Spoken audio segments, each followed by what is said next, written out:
Ya, Assalamualaikum warahmatullahi wabarakatuh. Perkenalkan, nama saya Ilham Juli Isdianto. Di sini saya ingin berbagi tentang bagaimana memahami ilmu hukum, teori hukum, dan filsafat hukum.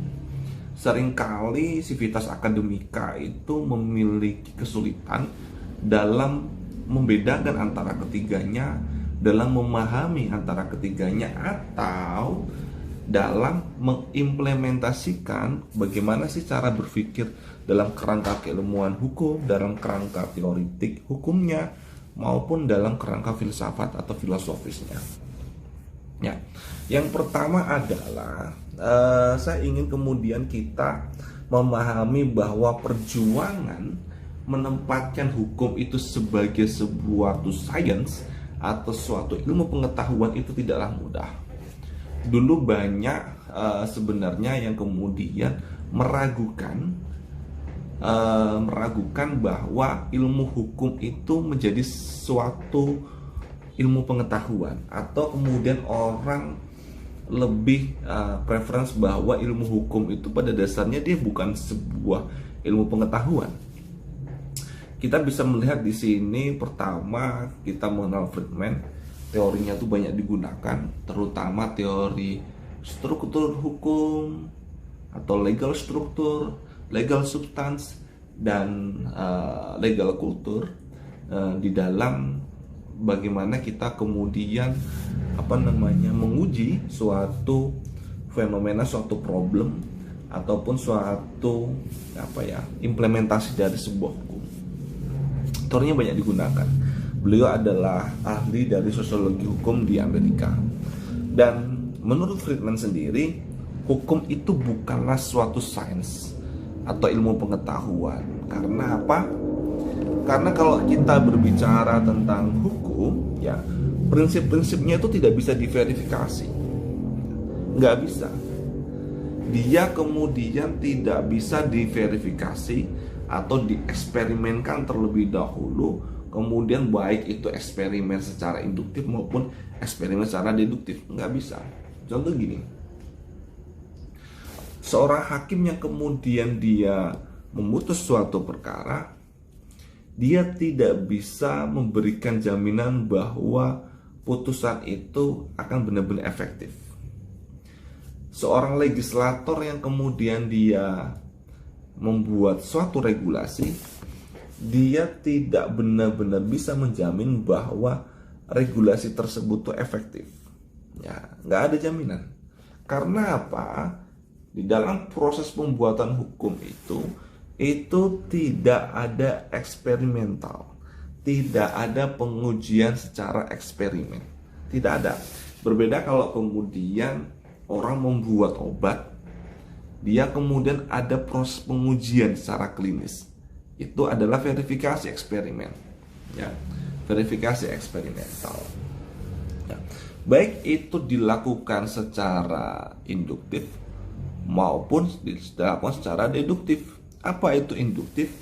Induktif itu bagaimana kemudian verifikasi itu dilakukan secara khusus, kemudian ditarik dalam kesimpulan secara umum. Itu induktif. Maupun deduktif, kita kemudian melihat beberapa sampel secara umum, yang kemudian nanti hasil verifikasi secara umum itu kemudian nanti diaplikasikan terhadap satu atau individu-individu tertentu, maka dia asumsinya bisa berhasil. Makanya kalau kemudian kita melihat kemarin pengujian beberapa obat-obatan berkaitan dengan COVID, itu kan dia pengujiannya tidak hanya pada satu atau dua orang, tapi langsung banyak sekaligus. Nah, itu untuk kemudian mendapatkan verifikasi secara deduktif. Oke, ini berbeda ya kalau kemudian kita dengan cara berpikir bagaimana mengaplikasikan suatu regulasi, atau kemudian untuk memutus suatu perkara dengan pandangan deduktif maupun induktif. Ini berbeda. Ini kita bicara dalam konteks verifikasi. Dan jauh sebelum Friedman itu pada abad ke-19 itu ada pidato dari von Kitzmann yang dia mengatakan bahwa ilmu hukum itu tidak berharga. Ketakberhargaan ilmu hukum. Ya. Kenapa kemudian dia mengatakan itu? Karena tidak ada hukum itu variabelnya tidak bisa dipegang. Kalau kita bicara hukum itu objeknya itu adalah masyarakat, tetapi masyarakat itu selalu berubah. Sehingga apa? Bagaimana kemudian kita bisa yakin pada suatu ilmu pengetahuan jika variabelnya itu berubah? Bagaimana kita bisa yakin? Nah, tetapi kemudian kita melihat pada dasarnya tidak hanya hukum itu sendiri, berbagai macam ilmu pengetahuan, berbagai macam hasil penelitian ternyata itu juga pada dasarnya berubah. Seperti kalau kita melihat bahwa sumber penyakit itu dari kuman, untuk saat ini itu paling menguntungkan adalah iklan sabun. Makanya iklan sabun itu selalu bicara bahwa sumber penyakit itu kuman. Ada lagi kemudian dari kalangan-kalangan yang sifatnya dia olah pikir, mental, mereka berbicara bahwa ternyata penyakit itu sumbernya bukan hanya dari kuman, tapi lebih banyak dari pikiran. Ya, beda lagi tuh. Dan ternyata sumber penyakit itu variabelnya banyak banget tuh. Tidak hanya kemudian kuman, tidak hanya kemudian pikiran, tapi berbagai macam variabel-variabel lainnya gitu. Kalau dulu awal-awal mungkin orang bicara, wah ini penyakit tuh pada dasarnya dari roh-roh jahat yang kemudian mempengaruhi orang tersebut gitu kan.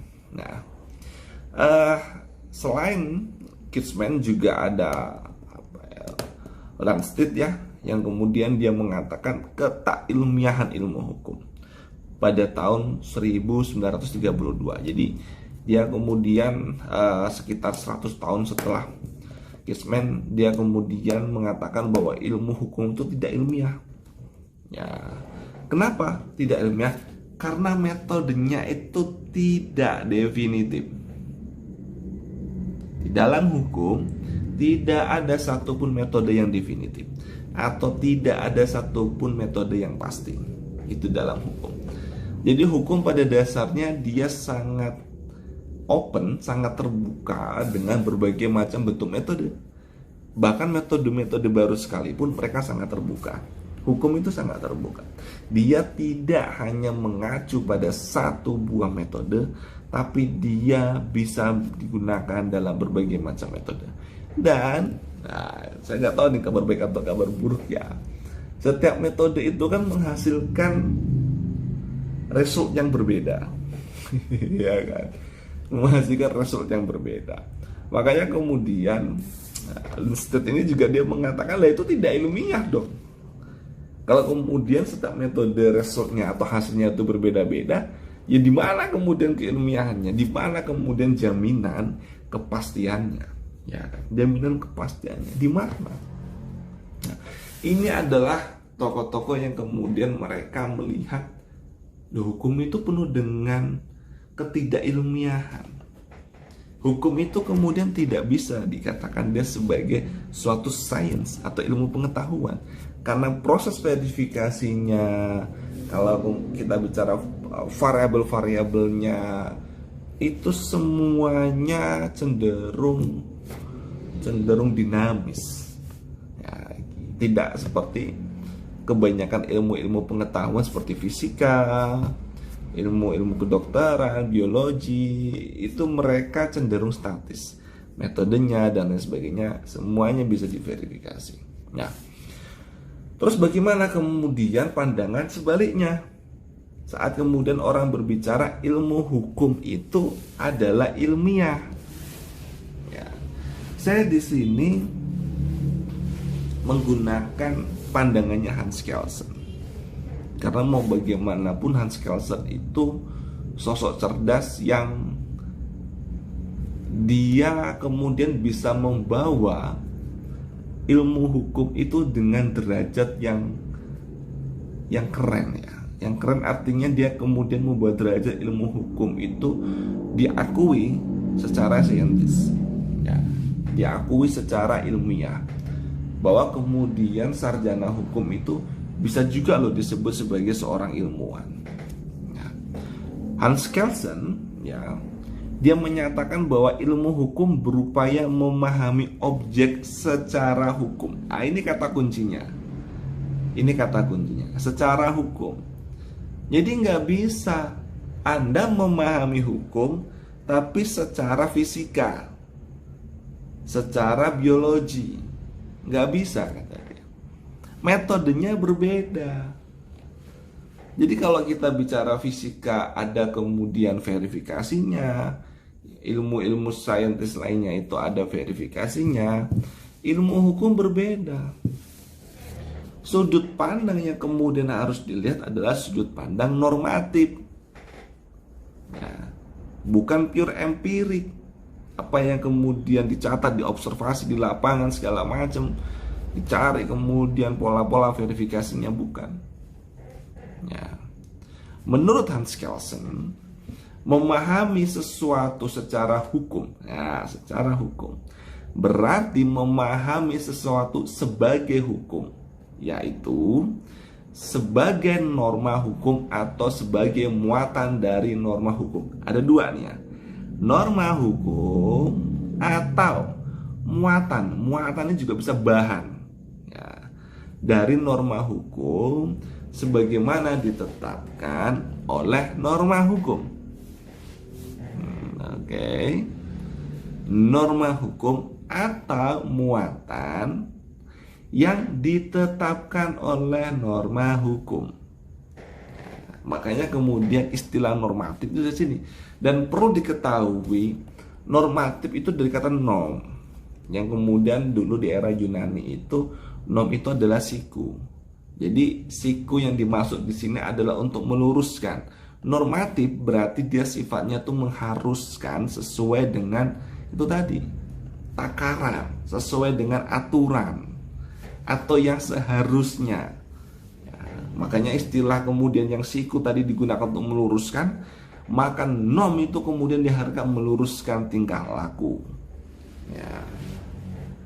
Kelsen melanjutkan, ilmu hukum harus benar-benar mengetahui hukum. Jadi nggak boleh itu setengah-setengah, itu nggak boleh. Bagaimana dia membedakan fungsi pengetahuan hukum dengan otoritas hukum? Ada dua tuh, fungsi hukum sebagai knowledge, fungsi hukum sebagai otoritas. Otoritas hukum di sini kita kemudian bisa melihat dasar seperti kewenangan, itu otoritas hukum. Negara dan lain sebagainya yang memiliki kewenangan, itu otoritas hukum. Ilmu hukum menjelaskan apa yang diciptakan oleh otoritas hukum. Jadi kalau kita bicara tentang ilmu hukum, maka dia adalah produk dari yang memiliki otoritas, kewenangan. Oke. Yang memiliki otoritas atau kewenangan. Kemudian menggunakan epistemologika, maka ilmu hukum adalah sebagai pengetahuan hukum di mana ia menciptakan objeknya selama objek itu sebagai suatu keseluruhan. Jadi dipandang sebagai suatu keseluruhan, udah final. Apa yang kemudian ada dalam hukum itu udah final, ya, menurut Hans Kelsen udah final, tidak bisa kemudian diganggu-gugat. Bagaimana kemudian dengan hukum yang dia katakanlah nih nggak adil gitu kan? Bukan hukumnya yang disalahkan. Nggak bisa hukum itu kalau dia sudah jadi, sudah dibuat oleh otoritas, dan nggak bisa disalahkan. Tetapi dia kemudian bisa diubah. Ya, hukum itu nggak bisa disalahkan. Dia kemudian bisanya diubah. Nah, menurut Hans Kelsen, variabel yang kemudian menentukan di dalam hukum itu berarti kan ada dua. Hukum itu sendiri, dua adalah otoritas, kewenangan.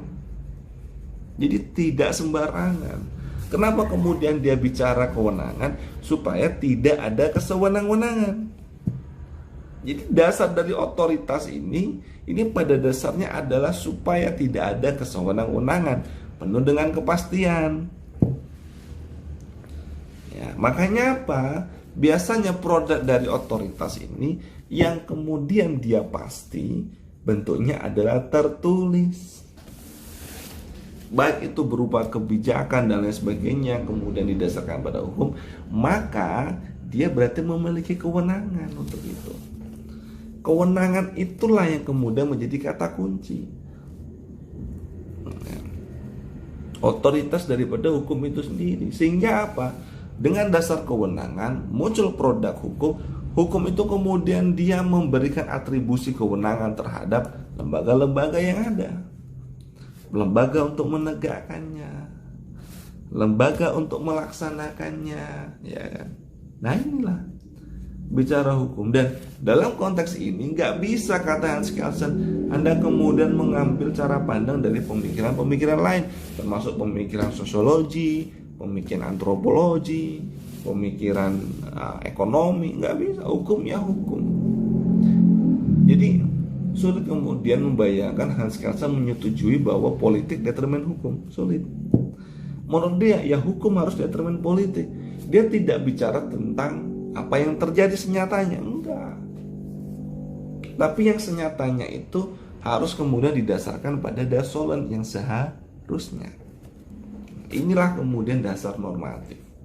Nah, dari sini Hans Kelsen kemudian dia mengangkat derajat ilmu hukum, bahwa hukum ada kemudian cara pandangnya sendiri loh, walaupun metodenya masih sangat terbuka. Ya, dalam pembentukan Hans Kelsen kita kemudian melihat bahwa ya yang namanya normatif ya peraturan perundang-undangan. Anda boleh kemudian bicara tentang hukum adat selama itu juga diatur dalam undang-undang. Anda boleh kemudian bicara hukum agama selama itu juga diakomodir oleh undang-undang. Ya, kan itu dasarnya. Ya. Dan banyak kemudian yang melihat bahwa gayanya Hans Kelsen ini yang kemudian hukum murni dan lain sebagainya, ini kemudian menolak berbagai anasir-anasir non-hukum, termasuk moral, nilai, dan lain sebagainya. Ini juga bisa lihat nih dalam quote ini. Ini ada foto, ini fotonya Hans Kelsen ini ya. Gambarnya Hans Kelsen. Kalau dia itu juga sempat kumisnya itu seperti kumisnya Hitler. Tapi ini dia udah potong ya. Menurut Hans Kelsen, hukum berdasarkan sifatnya adalah moral. Nih, hukum berdasarkan sifatnya adalah moral. Berarti sifat hukum sendiri itu merepresentasikan moralitas, yang berarti bahwa perilaku yang diperintahkan atau dilarang oleh norma hukum juga diperintahkan atau dilarang oleh norma moral. Jadi moral harus dilihat sama dengan sebagai hukum. Makanya apa? Saat Anda membicarakan hukum, menurut Hans Kelsen, Anda nggak perlu lagi membicarakan moral, karena hukum itu adalah sebuah moral. Jadi kemudian bicara, kita harus menegakkan moral, itu sesuatu yang nggak berharga untuk dibicarakan, menurut Hans Kelsen. Ngapain Anda kemudian bicarakan moral lagi? Karena hukum itu sudah menjadi representasi dari moral. Kenapa kemudian hukum menjadi representasi dari moral? Ini adalah para pembentuknya. Ya. Legislator, pemerintah yang kemudian memiliki kewenangan atau otoritas dalam menciptakan atau membentuk suatu hukum atau peraturan perundang-undangan, maka itu harus diduduki oleh orang-orang yang bermoral. Ya kan? Itu harus diduduki oleh orang-orang yang bermoral. Supaya apa? Hukum itu adalah representasi dari moralitas itu sendiri. Walaupun kemudian Hans Kelsen juga memikirkan, ada kemungkinan nih hukum itu kemudian juga dibuat juga dengan keputusan-keputusan yang sifatnya amoral. Memungkinkan nggak? Memungkinkan. Makanya apa? Kalau kemudian ada problem di hukumnya, bukan hukumnya disalahkan, tapi kemudian dicari cara untuk bagaimana merubah. Makanya di sini untuk kemudian mengatasi krisis moral ini, maka dibentuklah namanya Mahkamah Konstitusi untuk judicial review. Nah, itu kan konsepnya Hans Kelsen, Mahkamah Konstitusi. Jadi Mahkamah Konstitusi, mereka itu pada dasarnya adalah memiliki tugas dan fungsi bagaimana hukum itu tetap bermoral. Sehingga hukum-hukum yang tidak bermoral itu sudah seharusnya dinyatakan tidak berlaku atau bertentangan dengan undang-undang yang lebih tinggi atau undang-undang dasar. Ya, kalau di Indonesia selain Mahkamah Konstitusi, ada juga Mahkamah Agung, yang mereka kemudian kewenangannya adalah menguji peraturan di bawah undang-undang. Nah, ini. Jadi tidak benar kalau kemudian pemisahan antara hukum dengan moral itu pemisahan yang definitif. Enggak juga. Karena prosesnya itu, hukum itu memang harus menjadi manifestasi atau merepresentasikan dari moralitas para legislator, para pejabat itu sendiri. Oke? Nah, di sini kemudian kita melihat bagaimana struktur ilmu hukum yang dibangun, yang dibuat oleh Arif Sidarta, yang kita bisa lihat dalam bukunya Struktur Ilmu Hukum yang merupakan hasil disertasinya. Menurut Arif Sidarta, ya, hukum itu pada dasarnya dia terbagi menjadi 3 aspek. Ilmu itu terbagi menjadi 3 aspek. Yang pertama adalah ilmu secara formal, ilmu secara empiris, ilmu secara praktis. Ya. Kalau kita bicara ilmu secara formal, ada logika, matematika, atau teori sistem. Yang di sini ilmu secara formal ini, kalau kemudian kita lihat ini sebagai ilmu yang sifatnya abstrak, kalau saya lihat ini abstrak. Nah, abstrak ini kemudian nanti yang digunakan untuk menguji realitas. Matematika berbagai macam rumus itu abstrak, tapi kemudian bisa dipakai untuk menguji realitas. 1 tambah 1 sama dengan 2. Satunya itu apa? Oh, ternyata satunya itu bisa handphone. Satunya itu kemudian bisa pena. Berarti 1 pena tambah 1 pena ada 2 pena. Nah, itu kan sifatnya abstrak. Yang kedua adalah ilmu yang bersifat empiris. Nah, ilmu yang bersifat empiris inilah yang kemudian biasanya ini membutuhkan uji atau verifikasi. Ya, membutuhkan verifikasi. Nah, berbeda dengan ilmu-ilmu yang seperti formal di atas, dia tidak butuh verifikasi. Dia tidak butuh. Selanjutnya adalah ilmu yang sifatnya dia praktis. Sifatnya dia praktis. Yang salah satunya di sini adalah praktis normologis. Ada ilmu yang sifatnya otoritas dasarnya, kewenangan tadi itu. Yang satunya adalah non otoritas. Jadi tidak perlu kemudian ada otoritas resmi, terutama untuk memberikan daya paksa. Nggak perlu. Seperti moral, etika. Nggak perlu kemudian dia butuh otoritas tertentu. Nggak butuh. Anda kemudian tidak memberikan tempat duduk pada orang yang lebih membutuhkan di angkutan umum, itu tidak ada kemudian otoritas yang memaksa Anda. Nggak ada. Nah, karena itu nanti relasinya dengan etika di kendaraan. Nah, beda kalau kemudian kita bicara ilmu hukum. Nah, selalu ada daya paksanya. Oke, ada daya paksanya. Selanjutnya adalah saya ingin mengutip dari pendapatnya Scholten, yang dia mengatakan bahwa keadilan harus dicari di dalam hukum. Pada akhirnya hukum itu bergantung pada putusan budi nurani. Nah, saat kita bicara tentang keadilan yang dicari dalam hukum, dia pandangannya atau patokannya tidak hanya berdasarkan pada ilmu hukum. Anda tadi kita bicara tentang ilmu hukum tuh. Kita bicara tentang kepastian, kita bicara tentang normatif, itu ilmu hukum. Tapi kalau kita sudah law in action atau praktek-praktek hukum, terutama kalau kita bicara fungsi atau peranan dari hakim, maka ternyata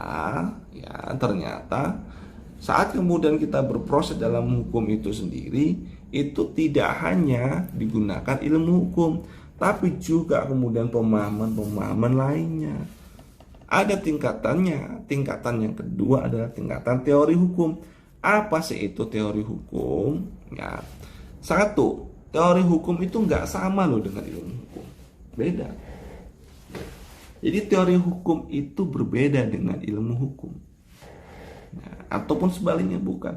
Mungkin ilmu hukum secara umum, secara luas iya. Tapi kita bicara ilmu hukum secara spesifik. Ya. Ilmu hukum ya itu merupakan objek dari teori hukum. Nah, jadi sifatnya dia kemudian pandangannya jauh lebih luas ya, karena bagian dari objek dari teori hukum. Ya, atau secara singkatnya teori hukum adalah meta teorinya dogmatik hukum. Kalau kita bicara meta itu berarti kita bicara lebih luas lagi, ya, lebih di atasnya lagi. Nah, makanya memang untuk pemahamannya ini lebih mudah, istilah ilmu hukum tadi itu bagusnya itu diganti dengan dogmatik hukum. Nah, kenapa dibilang dogmatik? Ya tadi kemudian saya sampaikan bahwa ilmu hukum itu khusus loh, sudut pandang khusus loh, nggak boleh beda-beda. Itu kan dogma, harus dipercayai. Ya, nah itu harus dipercayai. Makanya namanya dogmatik hukum. Kalau sudah kemudian muncul undang-undang, ya harus dipercayai. Ya, harus kemudian diyakini sebagai sebuah kebenaran. Makanya dogmatik namanya. Loh. Selama kemudian belum ada regulasi baru yang kemudian bertentangan atau kemudian menolak atau kemudian mencabut atau menyatakan tidak berlaku, ya itu masih tetap harus kita yakini, ya kan? Nah, kalau di sini kan disebutnya nih, dogmatik digunakan untuk menunjukkan keterikatan warga masyarakat pada hukum positif, ya kan? Ya tadi itu dia kemudian patuh, nah, kepatuhan, ya. Maka hukum positif harus dimaknai sebagai dogma, yakni harus diterima apa adanya dan diterima keberadaannya. Nah, kata dogmatik juga merujuk pada metode yang digunakan, yakni metode sintesis atau menyimpulkan, dan metode dogmatik, yaitu mempercayai aja. Jadi kalau sudah ada hukumnya ya udah, Anda nggak boleh mempertanyakan. Jadi yang dimaksud dengan dogmatik hukum itu udah jelas, ya. Dogma, jadi dipercayai, diterima secara utuh, tidak kemudian nanti tidak kemudian nanti dicurigain, nggak bisa. Ya kalau kemudian nanti hukum itu dianggap kemudian katakanlah tidak adil gitu kan, ya udah ada kemudian caranya, Makanya ya dalam hal ini dulu itu kan seperti tadi saya sampaikan bahwa Hans Kelsen itu kemudian supaya dogmatik ini tetap dijaga marwahnya, itu kemudian dibuatlah namanya lembaga judicial review seperti Mahkamah Konstitusi, ya kan? Lembaga-lembaga judicial review. Jadi kalau kemudian kita ingin merubah hukumnya dan kemudian kita tidak percaya dengan otoritas, maka kita masyarakat, kita rakyat itu kemudian memiliki saluran. Kita memiliki saluran untuk kemudian bagaimana merubah hukum itu sendiri. Antara dogmatik hukum dengan teori hukum juga tidak saling tumpang tindih. Karena apa? Wilayahnya tuh berbeda. Teori hukum itu kan spektrumnya jauh lebih luas, ya kan? Saat kita bicara dogmatik hukum, dia spektrumnya ya perundang-undangan, spektrumnya ya hukum ansih. Tapi kalau kita bicara teori hukum, spektrumnya tuh lebih luas. Dia kemudian tidak hanya bicara dalam konteks hukum semata, tapi kemudian dia bisa bicara berkaitan dengan variabel-variabel non hukum. Entah itu dia bicara tentang variabel berdasarkan ekonomi, politik, antropologi, gitu kan, bisa. Itu kemudian wilayah aspek teoritik hukum. Dogmatik hukum bertujuan untuk memberikan suatu pemaparan dan sistematis hukum positif berlaku, sedangkan teori hukum bertujuan untuk memberikan refleksi terhadap suatu pemaparan dan sistematisasi ini. Nah, jadi kalau kemudian dogmatik hukum dia itu membuat produk hukumnya, maka teori hukum dia kemudian bisa mengkritisi aspek hukumnya berbagai macam sudut pandang.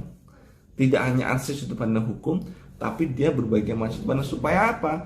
Kemudian nanti digunakan untuk kemudian mengembangkan hukumnya lebih baik lagi, ya kan? Untuk mengembangkan hukumnya lebih baik lagi, sehingga produk hukum yang kemudian nanti menjadi wilayah dogmatik hukum itu benar-benar menjadi representasi dari kebutuhan masyarakat. Nah, tapi kalau kita bicara teori itu apa sih sebenarnya teori kan? Dan tadi kita bicara teori, ya. Tadi kita bicara teori hukum. Tapi teori itu apa? Teori itu memiliki 3 fungsi menurut saya. 3 fungsi. Fungsi yang pertama adalah untuk menjelaskan. Jadi teori itu fungsinya untuk menjelaskan. Contoh nih, dulu manusia bingung bagaimana menjelaskan penciptaan alam semesta. Maka kemudian muncullah teori Big Bang, ya kan? Untuk menjelaskan bagaimana alam semesta ini terbentuk, bagaimana dunia ini terbentuk. Itu adalah teori Big Bang. Dulu mungkin orang tidak bisa menjelaskan kenapa sih sebenarnya jika benda itu jika dilempar ke atas jatuhnya ke bawah. Baru kemudian muncullah namanya gravitasi, teori gravitasi, daya tarik bumi.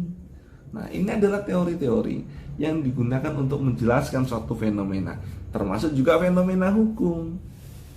Kita kemudian bisa menjelaskan kenapa sih kemudian kita melihat hukum di Indonesia tidak banyak masih banyak problematik, masih banyak yang tidak patuh. Orang positivistik dengan teori positivisnya akan mengatakan, lah itu karena hukum itu tidak benar-benar ditegakkan, masih ada transaksional, masih banyak markus-markusnya, gitu kan, sehingga kepercayaan masyarakat terhadap hukum itu menurun. Kenapa kepercayaan menurun? Karena hukum itu tidak bisa diprediksi. Kepastian itu adalah predictable loh. Namanya kepastian itu predictable. Nah, kalau kemudian tidak bisa diprediksi, nah bagaimana? Ya kan? Selanjutnya adalah teori itu digunakan untuk kemudian memecahkan masalah, ya. Teori digunakan untuk memecahkan masalah. Ada problem nih, bagaimana penyelesaiannya? Pakailah teori. Contoh nih, kalau kita kemudian ada problem bagaimana menghitung volume, nah, maka kemudian ada teori atau rumus-rumus yang digunakan untuk menghitung volume dari sifatnya abstrak, tapi kemudian bisa dikonkretkan. Atau kalau kemudian kita bicara tentang masalah korupsi, ya, apa sih sebenarnya penyelesaiannya? Tinggal kita menggunakan pendekatan apa? Apakah kita menggunakan pendekatan sosiolognya Friedman, atau kemudian kita menggunakan teori hukum murni Hans Kelsen? Nah, itu semuanya bisa digunakan, ya, untuk menyelesaikan masalah-masalah tersebut. Yang terakhir adalah untuk memperkirakan atau meramalkan. Jadi teori itu digunakan untuk memperkirakan, untuk memprediksi atau meramalkan secara ilmiah. Ya, seperti kalau kita bicara tentang teori jarak dan kecepatan, gitu kan. Kita kemudian bisa mengukur, dengan kecepatan 100 km per jam dan jaraknya 100 km, maka kemudian bisa sampai pada waktu jam sekian. Nah, itu adalah memperkirakan atau meramalkan berdasarkan teori, ya kan. Seperti kalau kita bicara tentang teori realisme hukum, ya, mereka tidak percaya itu dengan kepastian hukum itu. Nah, nggak percaya, nggak ada itu kepastian hukum. Dia kemudian bisa meramalkan bahwa setiap putusan hukum itu selalu kemudian memunculkan berbagai macam disparitas, ya. atau kemudian dengan konteks kasus yang sama ternyata berbeda-beda, padahal sudah ada dasar-dasar hukumnya.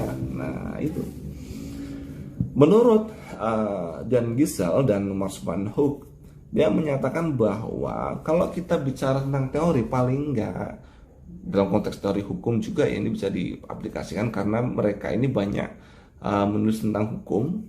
Ada 5 syarat nih yang kemudian harus dipenuhi. 1, teori itu harus cermat. Ya, teori itu harus cermat. Dia kemudian harus bisa melihat sesuatu yang jeli. Yang kedua adalah teori itu sederhana. Supaya apa? Supaya kemudian mudah dipahami. Seperti tadi itu teori Big Bang, orang kemudian mudah memahaminya. Oh iya ya, bener juga ya gitu. Kemudian teori itu harus konsisten.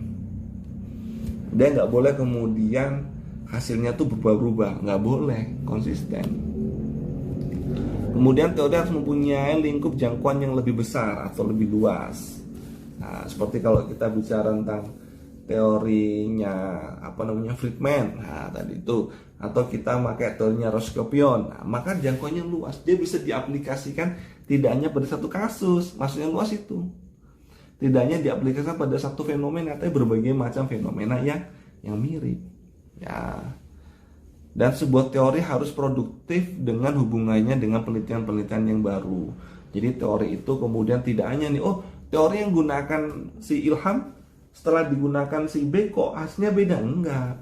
Tapi kemudian nanti pola-polanya tetap sama.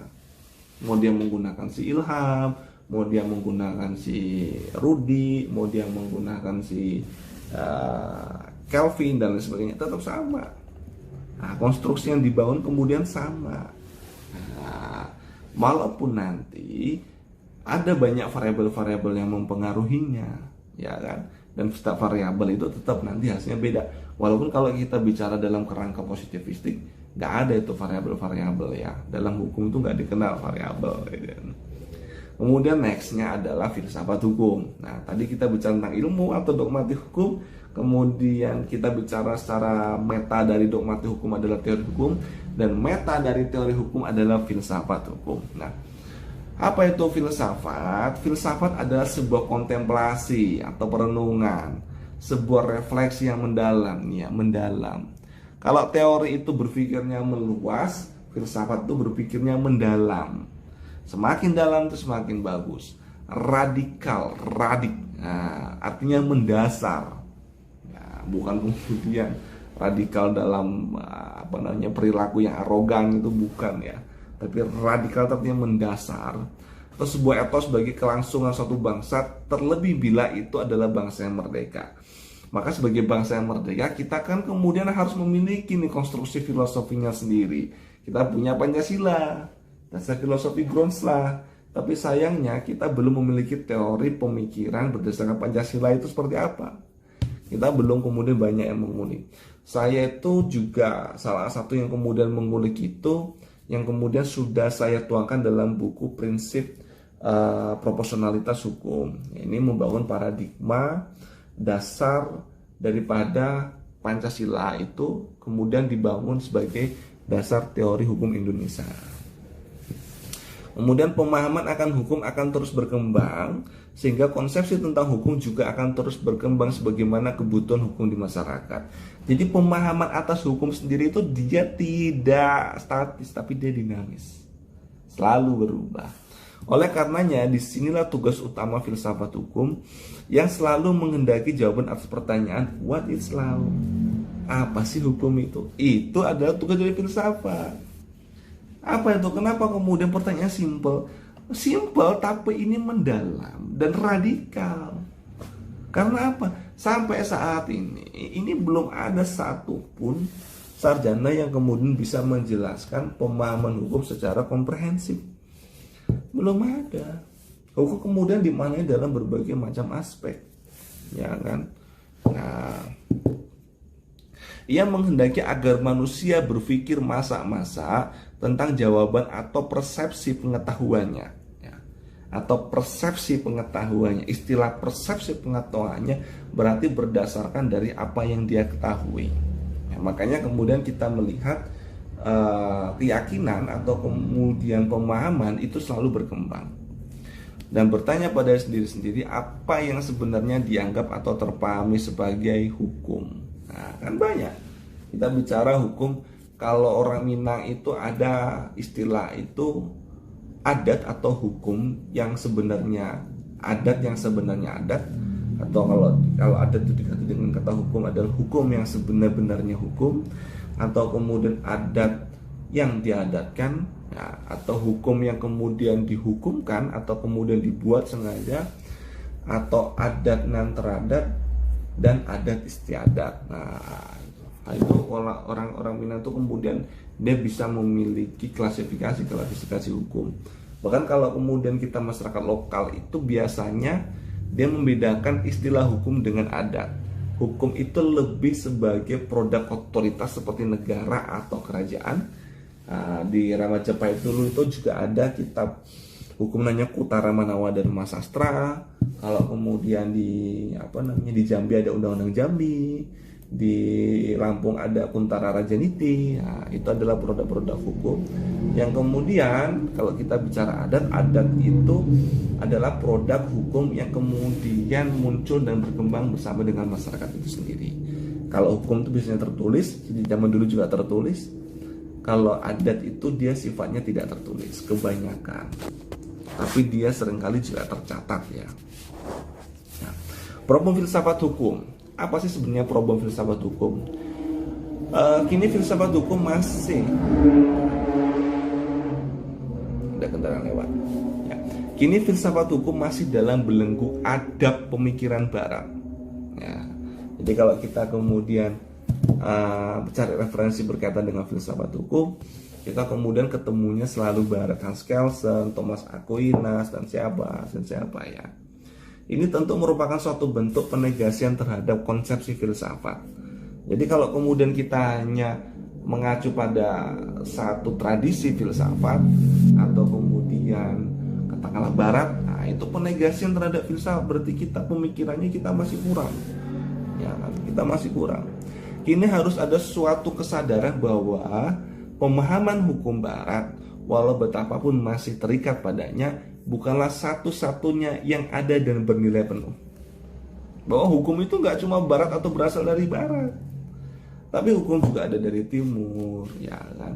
Yang kemudian perlu untuk dibangun, dikembangkan, ya kan? Ya. Setiap negara tentunya memiliki landasan filsafatnya sendiri, sehingga dapat dipastikan jika digunakan untuk merefleksi suatu hukum, pasti hasilnya berbeda. Contoh nih, kita punya dasar filsafatnya sendiri. Setiap daerah juga punya dasar nilainya. Seperti di Lampung ada PIL sendiri, di Makassar ada namanya SIRI. Ya. Semua punya dasarnya sendiri-sendiri. Tapi kemudian kita dihantam oleh nilai-nilai yang berangkat dari Barat, ya udah berbeda. Yang mereka kemudian lebih pada aspek individualistik. Ya, liberalisme beda dengan kita yang lebih kolektif. Ya kan? Tuh. Jadi gayanya jelas berbeda ya, hasilnya pun jelas berbeda. Makanya perlu hati-hati nih. Tugas kita saat ini kemudian yang penting adalah bagaimana kita kemudian bisa membangun kerangka atau karakter-karakter dari filsafat lokal ini ya. Dan terakhir adalah bagaimana sih sebenarnya merelasikan antara ilmu hukum atau dogmatik hukum tadi itu, teori hukum dengan filsafat hukum ya. Bagaimana kemudian relasinya? Pemahaman ilmu hukum atau dogmatik lebih berfokus pada aspek regulasi gitu ya. Jadi kalau kemudian kita hanya bisa menganalisa berdasarkan ini fakta, ini aturannya, unsurnya terpenuhi atau tidak, itu berarti kita dogmatik hukum ya, itu dogmatik hukum. Pemahaman teori hukum lebih meluas terkait berbagai macam variabel yang mempengaruhi. Contoh nih, kita kemudian bisa mengatakan tadi ada fakta, ada regulasi. Kita kemudian bisa menyatakan tuh nanti dulu ada hal-hal lain yang menjadi pertimbangan, baik itu yang kemudian meringan atau berberat. Ada banyak hal. Makanya kemudian dengan gagasan ini muncullah restoratif justice gitu ya. Nah, ini sebenarnya muncul dari konstruksi-konstruksi teoritik. Pemahaman filsafat hukum ya memang dia seakan-akan luas, tetapi dia sebenarnya dia mendalam, ya kan. Keluasan terkontrol karena lebih berbicara pada kedalamannya. Apa itu? Hakikat atau ontologi. Ya. Sehingga mampu dikembangkan sebuah metode apa epistemologi hingga kedaya gunaannya aksiologi. Jadi filsafat itu selalu bicara pada tiga hal: ontologi, epistemologi atau sebuah metodenya, apakah dia ilmiah atau tidak, aksiologi, kegunaan. Ngapain sih ilmu tidak berguna? Nah, gitu. Jadi itu yang membedakannya antara ilmu hukum dogmatik yang kemudian berbicara aspek regulatif, kemudian kita bicara teoritik yang lebih banyak berbicara tentang kerangka-kerangka teori-teori atau pendekatan-pendekatan yang digunakan dalam berbagai macam segi, dan kemudian filsafat hukum yang lebih pada berpikir secara mendalam. Oke, mungkin itu saja yang bisa saya sampaikan. Semoga materi ini bermanfaat, semoga kemudian mudah dipahami karena kita kemudian bicara filsafat. Ya, lebih kurangnya mohon maaf. Assalamualaikum warahmatullahi wabarakatuh. Salam.